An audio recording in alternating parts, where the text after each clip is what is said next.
ഞാഞ്ഞിലിച്ചോട്ടിൽ ചെന്നേറിയാൽ കാണാം മഴവില്ലാങ്കിളിക്കൂട്.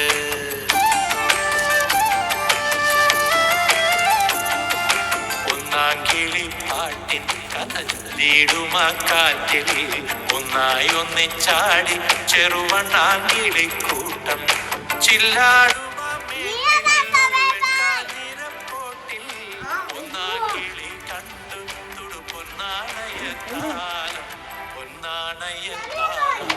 പൊന്നാരപ്പൂങ്കാട്ടിൽ ഒരു ഞാഞ്ഞിലിച്ചോട്ടിൽ ചെന്നേറിയാൽ കാണാം മഴവില്ലാങ്കിളിക്കൂട്.